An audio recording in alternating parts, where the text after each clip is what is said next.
और उसने ये बोल दिया कि यार तुम्हारे में और मेरे में ना ज़मीन आसमान का फ़र्क है, ऐसा बोल के रिजेक्ट कर दिया। तो मैंने फिर एक वो मिला, गुस्सा आया, और प्लस सर का वीडियो देखा। वो दोनों का कॉम्बिनेशन इतना बड़ा कि फ़र्क तो रहने दिया, ज़मीन आसमान बदल दिया अपन ने। क्या बात है।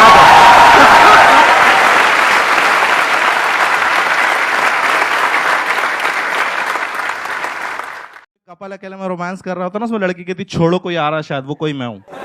और पता है लॉजिक के जब 16 बिस्किट आते थे, उसमें हम 8 लोग थे घर में, उसे 2-2 बांट के खाते थे। उसने 14 कर दी, हमने बहन की शादी करा दी।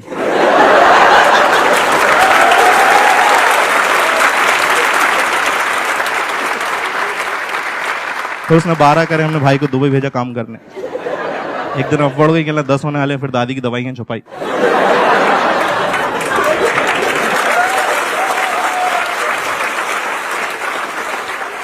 यार दादी बहुत याद आती सच में।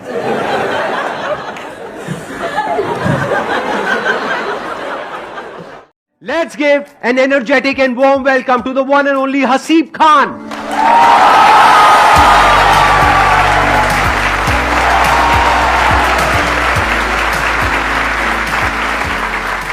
तो आज का दिन हसीब आपका है। यहां पर आप अपना परफॉर्म करिए, जो भी आप करना चाहते हैं। मैं वहां पर ऑडियंस में बैठूंगा, उसके बाद में हम लोग यहां पर बैठेंगे और डिस्कशन करेंगे कि ये जो आप करते हो किस तरीके से करते हो, क्योंकि एक बहुत बड़ी आर्ट है, ये हर एक में नहीं होती है क्वालिटी। अब ये स्टेज आपका है। Let's give a big hand for him.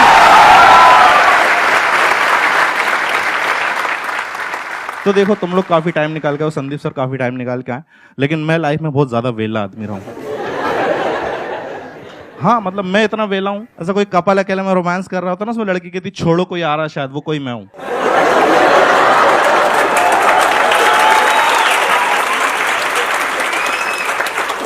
तुमने कहावत सुनी, जंगल में मोर नाचा किसने देखा?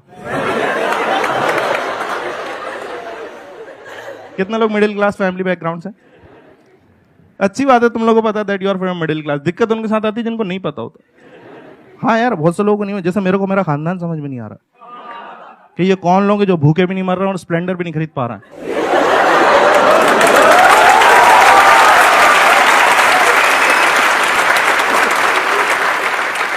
मैंने लोगों के घर में अच्छी अच्छी बातें होती देखी यार, किसी के घर में पॉलिटिक्स पे बात कर रही है, क्रिकेट पे बात। मेरे घर पे इतनी वाहियात बातें चल रही हैं। घर में सब बड़े मिलके एक ही बात कर रहे हैं यार, वो पहले ग्लूकोज वाले बिस्कुट में 16 आते थे, आजकल 12 ही आ रहे हैं।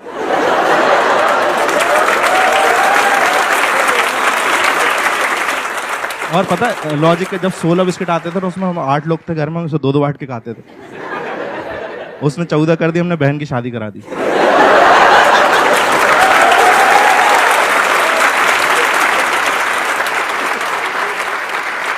तो उसने 12 करे, हमने भाई को दुबई भेजा काम करने। एक दिन अफवाड़ गई कि 10 होने वाले, फिर दादी की दवाइयां छुपाई।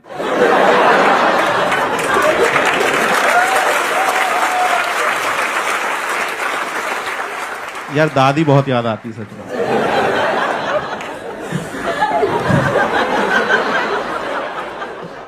अच्छा देखो तुम्हारी फैमिली जिस तरह की होती है ना, मैं देखा रिश्तेदार भी उसी तरीके के होते हैं। हाँ वो उनके कैरेक्टर। मेरा एक रिश्तेदार ऐसा, वो कभी फोन नहीं करेगा। उसका फोन तभी आता है जब उसे किसी की मौत की खबर देनी होती है। उसको इसी चीज में मजा आ रहा है यार। उससे पहले कोई खबर दे जाओ उसे बुरा लग जाता। और इतनी जानकारी इकट्ठी करके फोन कर रहा है, सामने वाला रो रहा है, कह दो कि झूठे कराए नहीं, लाश सामने पड़ी। इसकी कोई टाइम ही नहीं यार। दिन रात को 3 बजे कॉल कर दिया, उठाने से मैं डर गया, मैंने अपने घर के गिने। मेरा भाई नहीं था, मैं चिल्लाने लगा यार। वो बाथरूम से बिना धोए भाग के आया।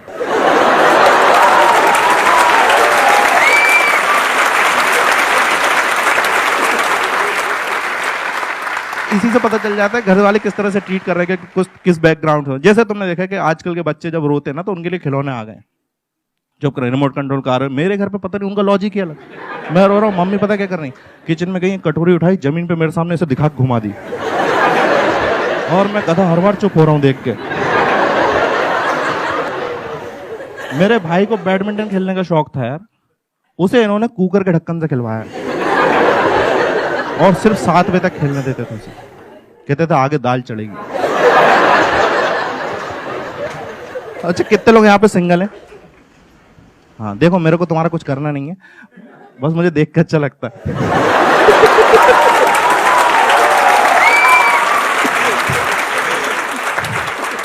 कि मैं कुछ लोगों से तो आगे हूं। वैसे ऐसा नहीं, अगर तुम लोग सिंगल, मैं तुम्हें थोड़ा सा मोटिवेट करना चाहूंगा। Have a close look at my face. और 2014 में मेरी भी बंदी थी।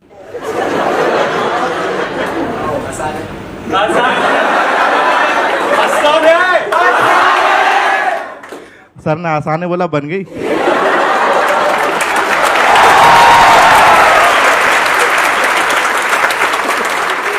वो तब बनी थी। और पता है कि वो बंदी बनती ना, और कई बार क्या होता है, जब आप मार्केट में निकलते हो ना एज ए कपल, तो कुछ कपल लोगों को राशि नहीं आते। मेरा दोस्त है, वो अपनी बंदी के साथ ऐसे, उसका वेट है 120 kg, उसने बंदी बना रखी 35 kg की। और मेरे को जलाने के लिए ऐसे गोद में उसको बिठा के फोटो खिंचा के दिखाता, कैसे लग रहा है। मैंने कहा e⁻x लग रहे हो।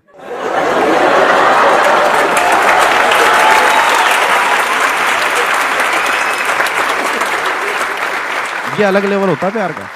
कहीं पे भी प्यार जाग जा रहा। भाई ताजमहल देखने गए आगरा, ताजमहल देख रहा, अंदर का शाहजहां निकल के बाहर आया, कल मुमताज को फोन लगा। फिर उस 19 साल के शाहजहां ने 17 साल की मुमताज को फोन लगाया, और वो उठा ही नहीं रही। मुमताज सो रही है, उसे थोड़ी मालूम। 8 बार मैंने 11वीं बार में उठाया, मैंने बोला डेस्परेटली, मैंने कहा सुनो बहुत याद आ रही है, मुझे फोन पे किस चाहिए। छोटी सी डिमांड है, तो उसने मेरे को 2 किस दिए और मैं बहुत खुश हुआ। पर 10 मिनट मेरा तब दिमाग खराब होगा जब एक मैसेज आया, उसमें लिखा था बोलो क्या कह रहे थे। उस दिन मेरे को 2 बातें पता चली। पहली है कि इसकी मम्मी की और इसकी आवाज सेम है।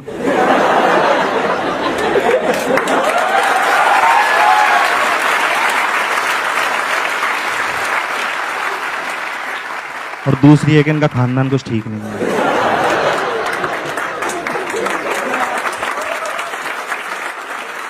अच्छा, तुम जितने भी सिंगल लोग हो ना, तुम देखना कभी ऐसा तुम्हारी लाइफ में फीमेल इंटरेक्शन कम होता है ना, तुम्हारे दोस्त हेल्प करने के लिए आते हैं। मतलब उनका कोई ऐसा तुम्हारी गर्लफ्रेंड नहीं बनाना चाहते, बस ऐसी दिखाते हैं मदद कर रहे हैं तुम्हारी, और अजीब अजीब सलाह देंगे। खास तौर पर अगर तुम बिलो एवरेज शक्ल के हो, तो तुम्हें सच बताना सलाह जरूर मिलेगी कि लड़कियां ना शक्ल नहीं दिल देखती हैं। और फिर तुम्हें 2-3 महीने अच्छा भी लगता है कि सही बात है, लड़कियां दिल देखती होंगी। फिर समझ में आता दिल दिखता है किसका है।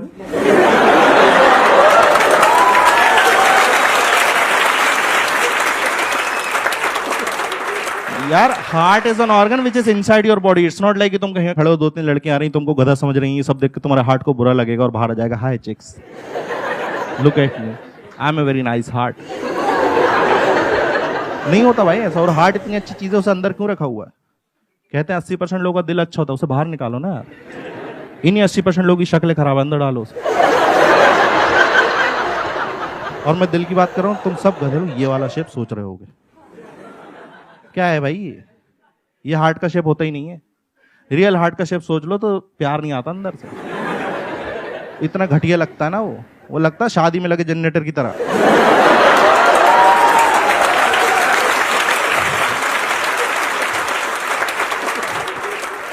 और देखो उसके बाद ना एक सलाह और मिलती है तुमको खास तौर पे कि एक काम करो, डेटिंग ऐप ज्वाइन कर लो। ये और मैंने देखा इतना सिंगल लड़के, कहीं कोई जमाने में इज्जत नहीं मिल रही, डेटिंग ऐप पे आती हो काट जाएंगे भूल, तो फिल्टर डाल देते लड़की चाहिए 18 से 22 साल की। फिर जब कोई मैच नहीं आता ना, धीरे धीरे औकात पे वापस आते हैं। एक काम करो 25 की भी देख। फिर जब भी कोई बंदा हैवानियत पर जाता है कहता 40 की भी देख।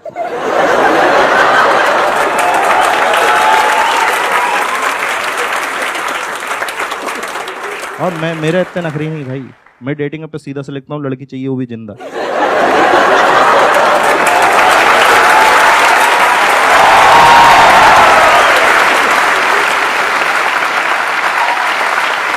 बहुत बढ़िया। अब यहां पर हम सोफाज वगैरह लगा देते हैं। माइक आप दे दीजिए प्लीज, हैव अ सीट, बैठिए। तो अब मैं आप लोगों को बताता हूं कि आज के इस सेशन में अब हम क्या करने वाले हैं। अभी आपने इनको लाइव परफॉर्म करते हुए देखा, कितने लोगों को मजा आया? ऑनेस्टली कितने लोगों को बहुत मजा आया? मैंने जब कॉमेडी शुरू करी थी ना, तो मैंने क्या, वैसे संदीप सर का बहुत हाथ रहा काफी चीजों में। जैसे इनके वीडियो देख के एक बार मैंने बी छोड़ दी। एक मिनट, क्या छोड़ दी? इंजीनियरिंग को बी बोलते हैं हम लोग। अच्छा बी, ओके। मेरे लगा कह रहा बीड़ी छोड़ दी। हाँ, तो मैंने क्या इंजीनियरिंग छोड़ दी, और मैंने वो कोट्स पढ़ लिए थे कि आप सक्सेसफुल हो जाते हो ड्रॉप आउट हो तो मेरे दोस्तों ने बताया फर्स्ट ईयर में नहीं छोड़ते।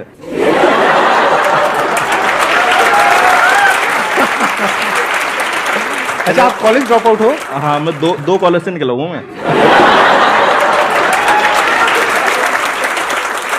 मैं फर्स्ट निकला था ना, फर्स्ट कॉलेज से, तो मैं इसलिए निकला मेरे को कोई गवर्नमेंट कॉलेज लेंगे।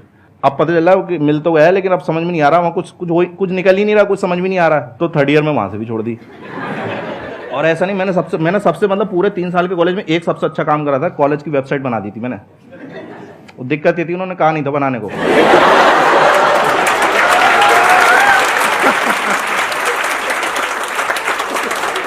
वो बदतमीजी को कराया कि ये क्या तरीका है, डायरेक्टर की फोटो की जगह तुम्हारी फोटो क्यों है? तो ये क्या डायरेक्टर मैसेज में वाहियात बातें लिखी हुई है कि don't study too hard, just fall for rich girls and money will come from their fathers bank account.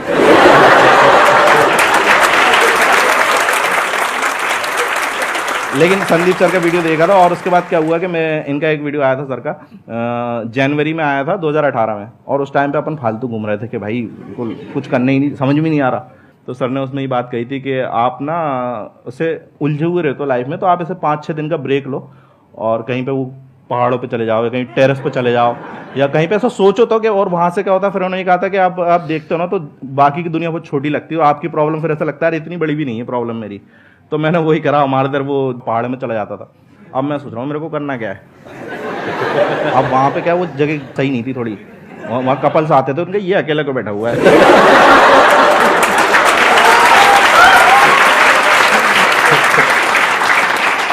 और मैं अपना सोच रहा हूँ मुझे करना क्या है। फिर मेरे को ध्यान आया, मेरे को ना स्टेज पे चढ़ के माइक पे कुछ भी बोलने में मजा आता है, लेकिन अब स्टेज से रिलेटेड, माइक से रिलेटेड बहुत सारी चीजें होती हैं, गाना भी गा सकते हो आप, कुछ भी कर सकते हो। फिर मेरे को ये लगा नहीं वो फील भी चाहिए कि मैं कोई बात करता हूँ ना, कोई हंसता है तो मजा आता है कि नहीं मैंने हंसाया इस बंदे को। तो ये दोनों से कनेक्शन हो रहा था स्टैंड अप कॉमेडी का। और फिर मेरा ये था कि जब मैं अच्छा करने लगा ना स्टैंड अप कॉमेडी में, तो मेरे को शुरू में पता चल जाता आपको जनता के रिएक्शन से। 5-6 महीने में मेरे को पता लगने लगा था कि मैं ये ऑडियंस में इससे ज़्यादा ऑडियंस में अच्छा करने लगा था। और जब लोग आके बोलते हैं ना कि भाई तेरे ये जोक बहुत मस्त था, मज़ा आया, भाई तू करते रहे, तो वो उससे किक मिलती कि हाँ यार आगे करना है। तो मेरे को फिर ये था कि मैंने कहा यार ये चीज़ की स्टार्टिंग सर के वीडियो से हुई थी, तो एक बार इनको थैंक यू बोलना है। तो उसमें फिर ये भी था कि सर का ये रहता है कि मुझसे कोई मिल तो सकता नहीं चाह के। तो मैंने कहा यार अब देखते हैं कभी मिलना होगा तो मेरे को थैंक यू बोलना था सर। आपको उस वीडियो से सच बताऊँ मेरा बहुत फ़ायदा हुआ है। वो वीडियो मैंने देखा था और उसके बाद से मैं स्टैंड अप कॉमेडी में तो आ गया और मेरे हिसाब से मैं ठीक ठाक कर रहा हूँ, बहुत अच्छा कर रहे हैं। वो होता है ना कि कई बार आपको किक मिलती है, आपको बहुत जगह से ऐसे फटकार मिलती है ना। तो अब मैं क्या था, फालतू था, तो फालतू में आदमी प्यार में पड़ ही जाता है। हाँ, तो एक हमारे मोहल्ले में एक बंदी थी, मैं उस पर ट्राई मार रहा था, तो उसने भाई साहब रिजेक्ट कर दिया और उसने ये बोल दिया कि यार तुम्हारे में और मेरे में ना ज़मीन आसमान का फ़र्क है, ऐसा बोल के रिजेक्ट कर दिया। तो मैंने फिर एक वो मिला, गुस्सा आया और प्लस सर का वीडियो देखा, वो दोनों का कॉम्बिनेशन इतना बड़ा कि फ़र्क तो रहने दिया, ज़मीन आसमान बदल दिया अपन ने। क्या बात है।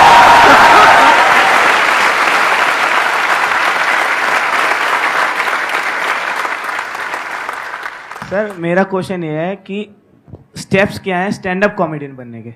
ये आपने ना अपना ही कंपटीशन बढ़ा दिया है। हाँ, अब ये सारे स्टैंड अप कॉमेडियन बनने वाले हैं यहाँ पे। जितने मार्केट में खराब स्टैंड अप कॉमेडियन आएंगे ना उतनी हमारी वैल्यू बढ़ती है।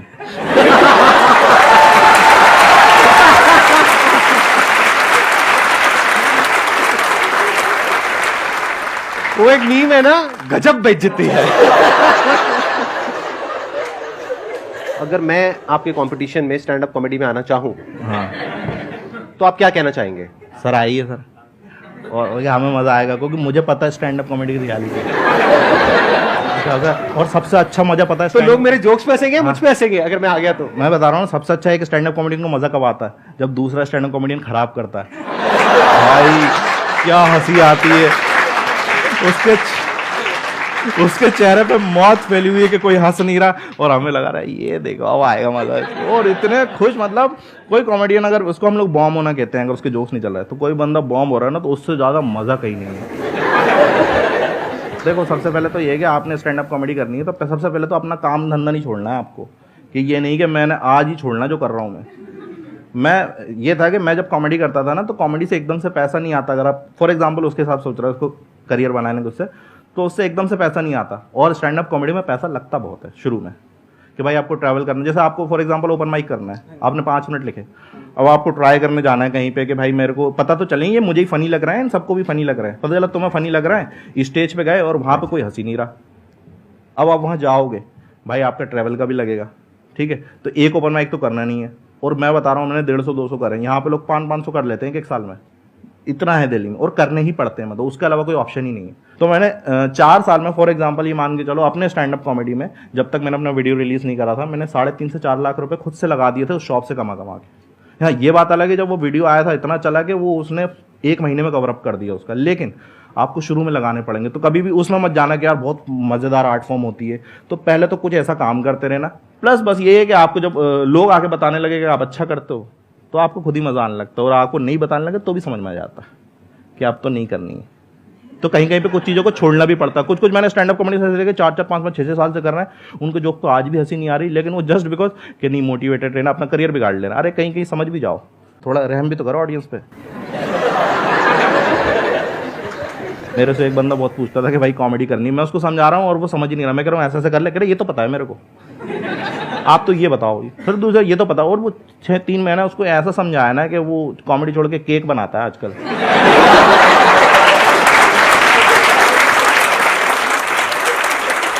लेकिन अब ये देखो कि उसका फायदा, वो केक बहुत अच्छा बनाता है। ये जो आर्ट है ना, ये एक पूरा का पूरा इसका एक प्रोसेस होता है, वो दिखता नहीं है आप लोगों को। आप लोगों को लगता है कि मतलब स्टैंड अप कॉमेडी मतलब जैसे हम ग्रुप में बैठे हैं और हंसा रहे हैं, वो एक अलग चीज है, और यहाँ पे स्टेज पे आकर के परफॉर्म करना वो एक अलग चीज है। उसमें पूरा एक बिल्डअप होता है कि पहले क्यूरोसिटी क्रिएट करनी होती है, फिर एकदम से वो लैंड करता है जो अनएक्सपेक्टेड होता है, तब हंसी आती है। हाँ, तो इसको आप सीख भी सकते हो। जो वर्ल्ड के बेस्ट स्टैंड अप कॉमेडियंस है, उन लोगों से, उनकी बुक्स मिलेंगी आपको। मैंने तो पढ़ी थी एक बुक, जैसे नाम ले सकते हैं बुक का क्या? हाँ हाँ, प्लीज प्लीज। हाँ, एक कॉमेडी बाइबल करके जूडी कार्टर की, तो वो बुक पढ़ी थी मैंने, शुरू में ही ले ली थी। मेरे को ये था कि क्योंकि मैं वो था ना, मैं भोपाल से हूँ, तो मैं खराब कर रहा हूँ, तो मुझे जिनसे पूछना है मुझसे भी खराब कर रहे हैं। तो मैंने कहा बुक ही खरीद लो, क्योंकि अब दिल्ली में तो बड़े बड़े कॉमेडी साथ में मिल जाएंगे आपको। लाइक वो जो बंदा 10 साल से कर रहा है वो भी बगल में बैठा है, सेम लाइनअप में आपके, वो परफॉर्म करने वाला फिर आप करने वाला। वहाँ ऐसा था ही नहीं, तो मैंने बुक खरीदी। तो मेरे जो शुरू के सवाल थे ना, बहुत होते हैं स्टैंड अप, उनको लगता है यार फट से मिल जाए ये चीज़, क्योंकि है इतनी वो अट्रैक्टिंग इतनी है कि भाई फट से मिल जाए, तो उनके सवाल इतने होते हैं। तो मैंने जब वो बुक पढ़ी ना, मेरे बहुत से मन के सवाल तो वहीं सॉल्व हो गए थे। और एक टाइम के बाद बुक छोड़नी भी पड़ती है कि नहीं, बुक जैसे संदीप सर बोलते हैं ना, मेरे वीडियो देखो और एक टाइम के बाद छोड़ भी दो। तो सेम चीज़ बुक के साथ भी, ये नहीं आप बुक में लग गए तो फिर आपने सीखने के बाद आप वो एडिक्ट ही हो गया, पता चला वो जूडी काटर ही बन गए पूरे के पूरे। राइट। तो वो नहीं करना, अपना भी तो लाना है। तो एक टाइम के बाद मैंने वो बुक पढ़ना भी छोड़ दी। मैंने फिर वो जो जिसको बताया था मैंने केक बनाना सिखाया था, उसको बेच दी वो। ये ऑन द स्पॉट बनाया ना आपने जोक? हाँ, नहीं ये रियलिटी भी है। अरे कहाँ। नहीं यार, वो क्या होता है कि आप करते ना तो ऑन द स्पॉट बहुत सी चीजें बन जाती हैं, तो मजा भी आता है कई बार करते करते। ऑन द स्पॉट में एक अलग फ्लेवर आता है, लेकिन वो ये वो करते करते आ जाएगा आपको। तो मैंने वो बुक पढ़ी और उसके बाद छोड़ दी, और उसके बाद फिर मैंने अपना उसमें डाला कि भाई मेरा यूनिकनेस क्या है। तो फिर वो चीज़ आया, फिर अब मैंने वो बुक दोबारा खरीदी जब मेरे को लग रहा है कि कुछ और टेक्निकलिटीज हैं। आप किसी भी बुक को दोबारा पढ़ो, पहले से ज़्यादा समझ में आता है। तो आपको उस क्वेश्चन का आंसर तो मिल ही गया होगा जो आपने पूछा था, जो नहीं पूछा था उसका भी मिल गया होगा। ये इनकी खास बात है। मेरी थोड़ी दिक्कत यही है कि मैं बहुत बोलने लगता हूँ। तो अरे बहुत अच्छा बोल रहे हो आप। Sir, I want to ask what is good sense of humor? देखो, सबसे पहले तो यही चीज़ है कि भाई अपनी रियलिटी कभी मत छुपाओ। बहुत से लोग मैंने देखा है कि भाई वो गरीब हैं, लेकिन वो सोचेंगे कि यार कूल बनना तो एयरपोर्ट पे जोक्स लिखते हैं। कभी नहीं गए फ्लाइट में, उस पे जोक लिख रहे हैं। भाई रियलिटी बताओ ना यार आप। मैं एयरपोर्ट नहीं जाता था, मैं तो किराने की शॉप पे जाता था, तो मैं वहीं से जोक लिखूंगा ना यार। मेरा सेंस ऑफ ह्यूमर तो रियलिटी से आएगा ना। जब तक आपके साथ वो चीज़ हुई नहीं, आप जैसे फॉर एग्जांपल मैं अगर बात कर रहा हूँ कि मेरी गर्लफ्रेंड के बारे में मैं 1.5 घंटे जोक करता हूँ, अब मेरी गर्लफ्रेंड ही नहीं होती तो मैं ऐसे ही बोलता जाता क्या? तो उसके लिए गर्लफ्रेंड होना भी तो जरूरी है भाई। तो इसका मतलब थी आपकी एक्चुअल में?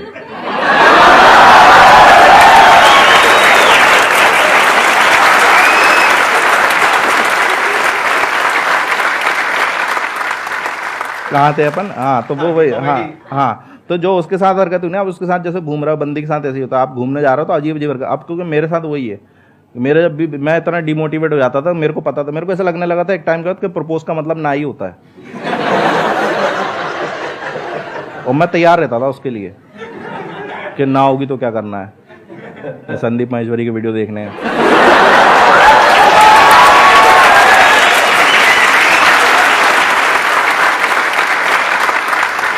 तो जब वो चीजें हुई ना, वो सारी मैंने शो में डाल दी कि बिल्कुल रियलिटी। अब वो भी देख के ऐसे गुस्सा कर रही होती है। मेरे साथ यही है, मेरे साथ कोई भी चीट वीट करता ना, मैं उस पर जोक लिख देता हूँ। वो भाई साहब मुझे बस देना, मुझे पता है उनके माइंड में जोक्स आ रहे होंगे। मेरी 6 महीने पता के लिए- लगा अपने एक अगले शो में। अरे सर आप पे भी है, मैं बता रहा हूँ। संदीप सर तो बहुत मोटिवेट कर देते हैं। एक बार उनका कोई सेशन आता है, इसमें कहता है कि भगवान कहीं और नहीं, आप ही हो, आपके अंदर ही भगवान है। मैंने कहा सही है यार, ये तो मैं बैठा हुआ है, मैंने कहा सही है यार, मतलब वीडियो देख के एकदम बैठा हुआ खोया हुआ। मैंने कहा भगवान है यार अपन तो। फिर पापा ने बोला वो बोतलें भर के रखनी है। मेरे अंदर से वही आएगा, वत्स तुम्हें पता भी है।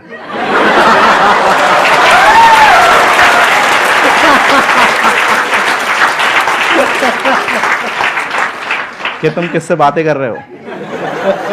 उस दिन मुझे पता चला जो बड़ा वाला लठ होता है ना, वो एड़ी पे बहुत जोर का लगता है।